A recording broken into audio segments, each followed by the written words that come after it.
Hello and welcome back to Stop and Go F1 for this, the grand preview for what I'm just going to call the Imola Grand Prix, because saying the actual name would take far too long.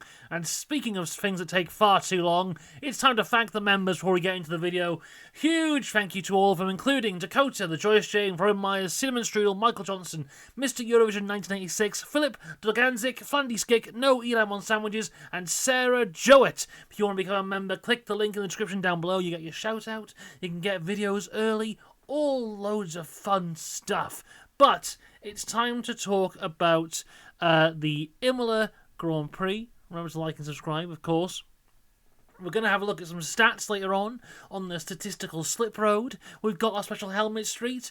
We've kind of got a special livery cul-de-sac. It's not really, but we're going to throw it in there anyway. We have got the free practice roundup, which I'm now going to call the free practice freeway. We'll see if it lands.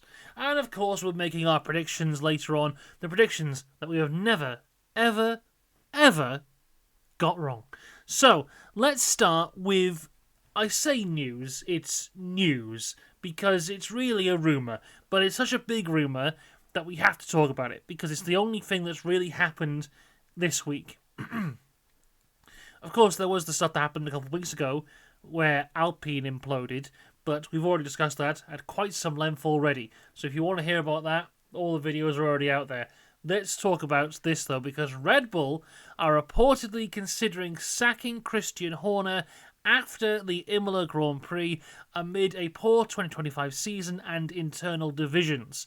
Despite leading the team to 6 Constructors' Championships and 8 Drivers' titles, pressure has intensified over recent performances, failed driver changes, and off-track controversies. So, do I think this is real? I'm going to say no right now, because I think if they were to sack him after this race, I don't think that's great timing, because it's the first race in a triple header. So you're going to have this race, then next weekend is Monaco, weekend after that is Spain, and between now and Monaco you're going to have a whole team principal change. I don't think that's the way to do it.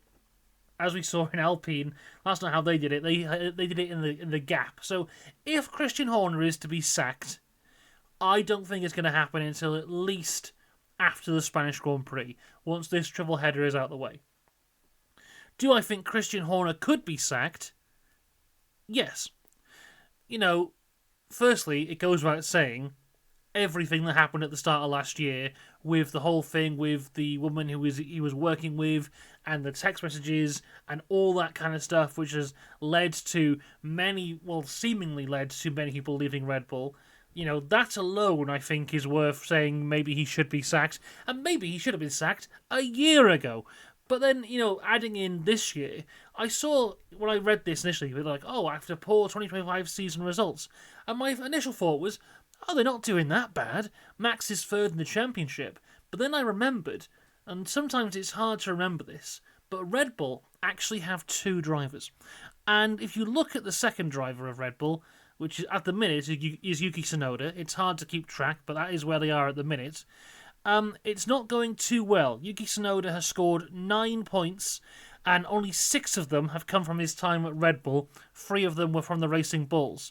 Red Bull themselves are currently in 3rd place in the Constructors' Championship with 105 points, but of those 105, 99 of them are from Max Verstappen. Liam Lawson scored 0 points in his time in the Red Bull, and as I said, Yuki Tsunoda scoring 6. So without Max Verstappen's points, Red Bull have scored the exact same amount of points as Stake F1 Team Kick Sauber, who are currently 10th in the Constructors' Championship.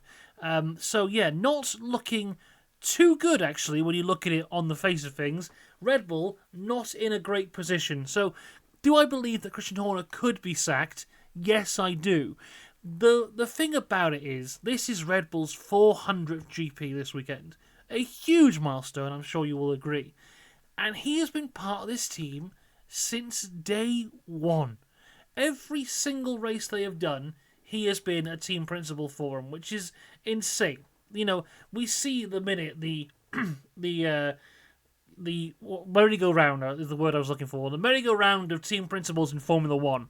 It's just right now. It's just Horner and Toto Wolff who have been there for a long period of time. Maybe Vasseur as well, but even he's not been there that long realistically. So to have someone like a Christian Horner who has been there since the start is just madness at this point. And maybe there's a bit there which is just like, maybe we'll keep him on for that reason. Because if you look at Red Bull's history, they started out as a joke. They were the joke of the Formula One paddock. Then 2009 comes along and they become a front-running team. 2010, they're winning world championships. They win the 4 in the row with Sebastian Vettel. Then they kind of fall off. There was I think there was 1 or 2 years where they didn't have any wins, but they are normally up and in and around the contention for getting wins in most of their seasons. Then, of course, 2021 comes back around, and they're back winning championship. Max Verstappen wins 4 in a row, and now they're here again. They've won a race this year, but then it doesn't seem... Well, they're definitely not in contention for the constructors. The drivers is now a question mark, but you can't write them out entirely as of yet. So, Christian Horner is the guy who took them from a joke to a world championship, then, saw them slide away from that world championship and built them back up again to win world championships. A fascinating statistic about Red Bull is they are the only F1 team in history to produce 2 4-time world champions. 2 drivers who have won all 4 of their world championships with the same constructor. Red Bull are the only ones. Ferrari have never done it. Mercedes never did it. Lotus never did it. All these great teams, McLaren, Williams, all of them have never been able to do what Red Bull have done. And, Christian Horner has always led that. So there's a part of me that goes, let's just give him the benefit of the doubt. Yes, this season hasn't gone too well. And, if you can forgive the controversies this time last year, you can forgive them now. Because if they weren't an issue a year ago, and you didn't sack him a year ago, it hasn't got any worse, so why would you think about sacking him now? That's my question around there. So for me, this is all about performances, and yes, they're in a bad place. But this time next year, it could all change, with the new things coming in.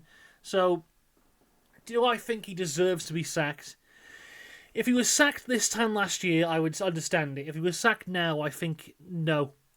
But if he is going to be, I don't think it's going to happen until Spain, because I think it'd be wrong to sack a team principal 1 race into a triple header. It's a madness, But there we go. Moving on from Christian Horner, a story which I think will go on until the end of time. We're going to go to have a look at some statistics in a little bit, but just for quick update on F1 Academy, we saw their second race in Miami cancelled due to rain last time out.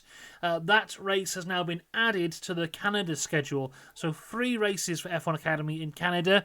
There will be free practice and qualifying on the Friday, race 1 and 2 on the Saturday, and race 3 on the Sunday. Race 1 on Saturday will be Miami's grid, which we did qualifying for, then back to normal for race 2 and race 3. Right. Oh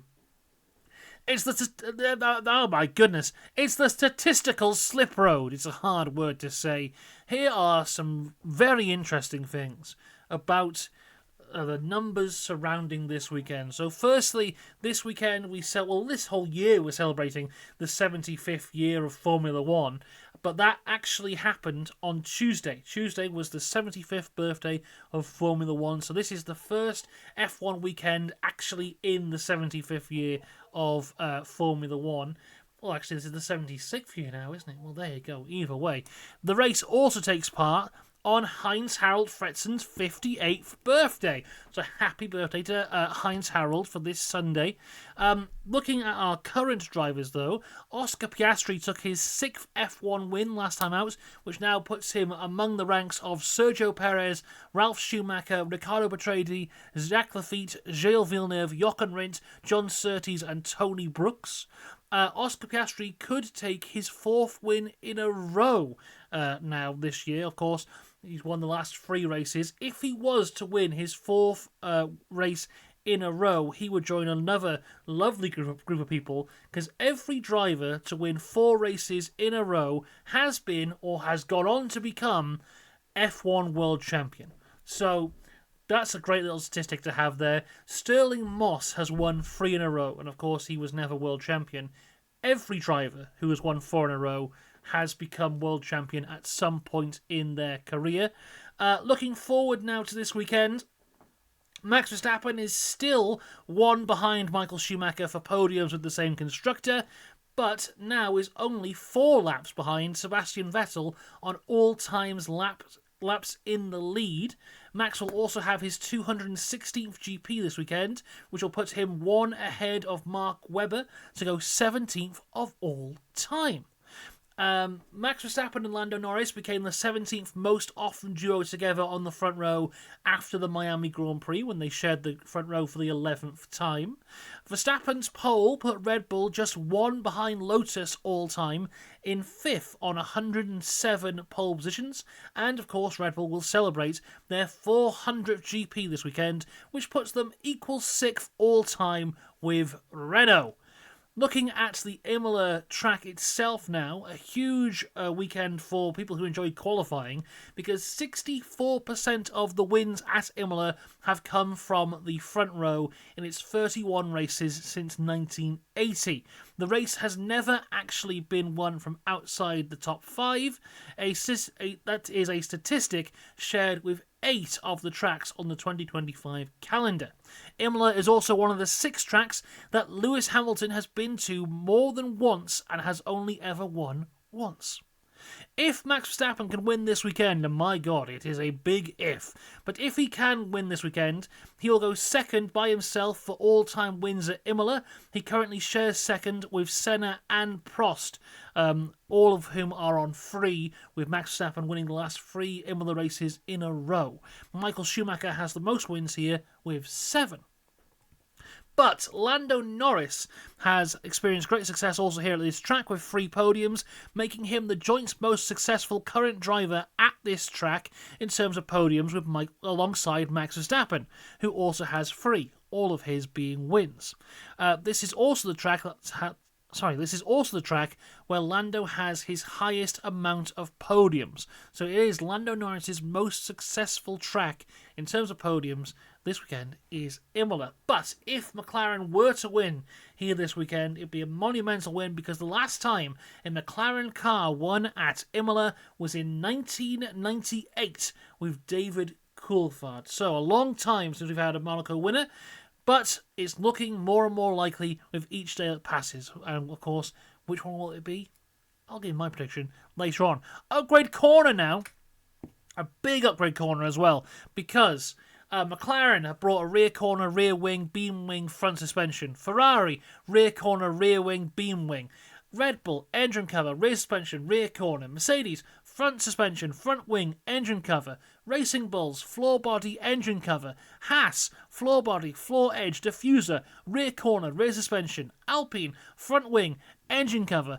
But the biggest section of upgrade corner this weekend goes to Aston Martin, who have brought a new halo, floor body, floor fences, floor edge, diffuser, engine cover, and beam wing. A huge upgrade package for Aston Martin, who are desperately trying to not be the worst team on the grid, because currently they absolutely suck. But yes, a big weekend for upgrades, which is not too surprising. It's the first race of the European leg of the 2025 season, and of course in the European leg the races are all a lot closer to the factories, so we do expect to see more upgrades as we go through the next few weeks. Probably not next week, because that's Monaco, and very rare to bring big upgrade packages to Monaco. You'll probably be bringing circuit-specific stuff, but not massive upgrades like Aston have here. We'll have a look in a little bit to see if that has actually made any difference whatsoever. But before that, a quick trip to Special Livery Cul-de-sac, and I feel wrong calling it Special Livery Cul-de-sac, because it's not really a special livery at all. And by not really, I mean it's not a special livery at all. It's a slight change. And here it is, everybody, if you can see this here on the YouTube. This is the Red Bull this weekend, and as I've already said, they are celebrating their 400th GP this weekend, and they haven't really done much to celebrate it, apart from this. they've put a white outline around the numbers on the car. It's also seen on Yuki Tsunoda's car. This is seemingly is the only thing they have done. It's a bit of a callback to how their numbers used to be. That's very zoomed in on Sebastian Vettel's crotch. What's going on there? There we go. So if you see that there, this is a car. I think this is the 2011. Actually, those noses look like 2012. But around the era of Sebastian Vettel being the world champion, they had a white outline on the number. So they've brought that back for this weekend. And quite frankly, I hope they keep it because it looks better, and I imagine for the fans in attendance is a hell of a lot easier to actually see. But that is special livery cul-de-sac for now. Not even a special livery cul-de-sac. But let's move on to special helmet street. Starting with Kimi Antonelli with his first of 2 home races of the year, being an Italian driver. Although this one is closer to his actual place of birth than Monza is. But this is his helmet for this weekend. With the Italian flag on the side. It's also got a lovely tribute on the back to Ayrton Senna with the name there. And also an image of that statue that they have at the Imola circuit. Of course, Imola being the circuit where Ayrton Senna had his fatal crash. So yeah, the statue there is on the back of the helmet. I was reading up on this statue. I didn't know this, but apparently when it was first unveiled, a lot of Brazilian fans were unhappy with the Ayrton Senna tribute statue because he looked sad. And I think that is quite sad, really. But that is there on the back of Kimi Antonelli's helmet. Also, Nico Hülkenberg's new helmet here, the all-white special, but it's not just for Imola. He has announced that this is going to be for the entire European leg of the 2025 season, so like a summer special for the Hulk. So lovely, we'll see lots of that one across the year. Of course, we haven't spoken about him yet, but Franco Colapinto makes his return this weekend, and this is what his Alpine helmet looks like, a mixture of the blue and the white and the pink, the Argentinian flag, of course, on the side, and it's a very blurry image, but at the top, his number also has the Argentinian flag on it as well. More on him in a little bit, because he's been back 5 minutes, and he's already making me smile. Also, the final special helmet of the weekend comes from Charles Leclerc, whose helmet this weekend is in tribute to his pit crew, with the design matching that of the pit crew helmets as well, as they are all one team with one goal, to not be the worst team on the grid. But will Ferrari not embarrass themselves this weekend? There's only one way to find out. The answer, probably no. Although I put a lot of double negatives in that sentence, so maybe the answer was yes. Either way, I don't think it's going to be a good weekend for Ferrari, is what I'm trying to say. Right, let's get into this free practice freeway, because it looks like McLaren once again will be all dominating. FP1 topped by the McLaren boys, as was FP2. In both of them, it was Oscar Piastri leading from Lando Norris, and in both of them, it was incredibly close. Piastri leading the way by 0.032 in FP1, and then in FP2, it was 0.025. So incredibly close between the two McLaren lads. The entire grid was close, though, in FP1, with a tenth of a second separating the top 5. Carlos Sainz was third, with George Russell fourth, and Lewis Hamilton in fifth. Pierre Gasly just outside that 1/10 barrier in sixth, with Verstappen in seventh, Albon eighth, Bortoletto in a surprising ninth, and Hülkenberg makes it 2 of the Stake F1 Team Sauber cars in the top 10. So far this weekend, of course, McLaren out and away the fastest cars. It looks like, I feel, Mercedes are second. Then you've got the likes of Williams, you've got the likes of Alpine, you've got the likes of Max Verstappen, and maybe Ferrari, all competing for the rest of the points there. Looking good so far. Verstappen had a very frustrating FP1. You could tell how annoyed he was. But into FP2 it seemed to improve, and he seemed to be a bit happier by the end of that there. The big question for me, though, was around Aston Martin and how well they have done with their huge upgrade package. Well, Lance Stroll was 11th, and Fernando Alonso was 14th. So far, nothing was the answer there. Going into FP2, Pierre Gasly completed the top three, with Russell in fourth and Verstappen in fifth. Leclerc was sixth, Hadjar seventh, Tsunoda eighth, Albon ninth, Sainz in 10th. So once again, the cars which we expect, the McLaren's up top, Mercedes, Alpine, Ferrari are in there. Maybe Racing Bulls. Isaac Hadjar did have a little crash and then got stuck in the gravel trap towards the end, brought out a red flag. Bortoletto also brought out a red flag in FP1. So it's hard to say, but the star of FP2 for me was Franco Colapinto, who's been back in the car 5 minutes and was getting his elbows out. He was fighting Norris, he was fighting Verstappen, he was fighting Russell. He didn't care. He didn't care who you were. He didn't care that it was practice. He was back out there in a Formula 1 car and he wanted a fight. And I thought he did tremendously well. Finished 13th in the end, so quite a bit off his teammates in terms of lap time, but who knows with what programs they're running and engine modes and blah blah blah. We'll compare lap time properly tomorrow. But Franco Colapinto getting his elbows out immediately. Back to Aston.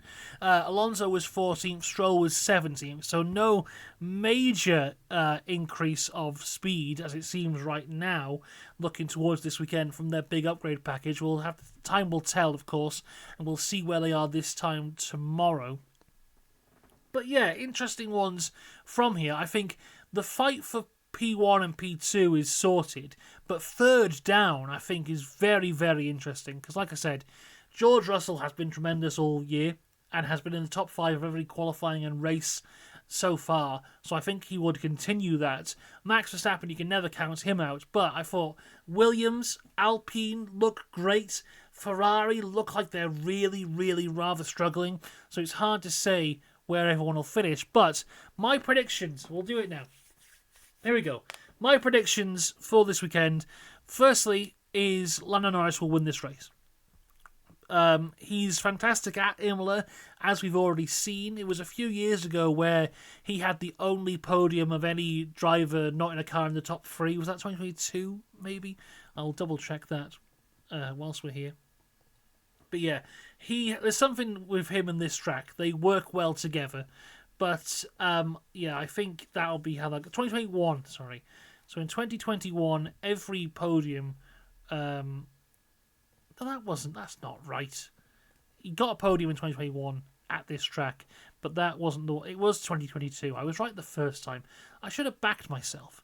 So that year, every podium was either Red Bull, Ferrari, and Mercedes, apart from one, where McLaren got their one podium of the year, and it was Lando Norris in Imola. He's good here.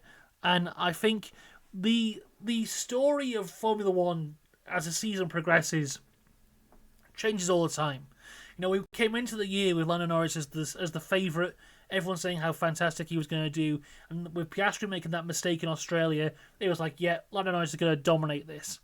Slowly, that story has changed to the point where we are now, where if you ask anybody, Piastri's going to run away with it, and Norris doesn't stand a chance, he's nowhere near good enough. And while I would put myself more in that camp than I would the Lando Norris domination camp, I don't think that Lando Norris is nowhere near good enough, and I think that this weekend we may see that story change again, because I think it's time for Lando to get another win. When you look at the season so far, you know, Lando has one win, which is quite surprising when you think of how good that McLaren is, but Oscar Piastri has been doing the most of the winning so far. But yeah, I think Lando can win this race. I think he's got the pace there. It's a track he likes. It'll all come down to qualifying. I think it's going to be stupidly close between the two McLarens. If FP1 and FP2 is anything to go by, it's going to be ridiculously close. But I think Lando Norris can and will win this weekend. My second prediction revolves around Ferrari, because I think they are really, really struggling. We saw it in Miami, where they didn't necessarily have the pace, especially in the main feature race. In the sprint, their pace was okay. I mean, only one car was there. But, you know, Lewis finished up in third, doing tremendously well. In the feature race, it just seemed like not only was their pace not necessarily there, but the inner work of the team was just disgraceful. Here, coming into Imola, a lot of pressure on them, of course, because it's an Italian race, but they look dreadful. They look awful. So my prediction is that I think Ferrari this weekend will be the 6th fastest team. I expect McLaren to be faster. I expect Mercedes to be faster. I expect Red Bull to be faster. I expect Williams to be faster. And I expect Alpine to be faster. I think Ferrari will be the 6th fastest team on the grid. I'm predicting a very, very, very bad weekend for Ferrari. We'll wait and see. We'll have coverage of everything here this weekend. Not just F1, but F2 and F3 as well. So make sure you stick around for all of that. Until then, though, we're back tomorrow for everything qualifying. I will see you then. Have a good one. Goodbye.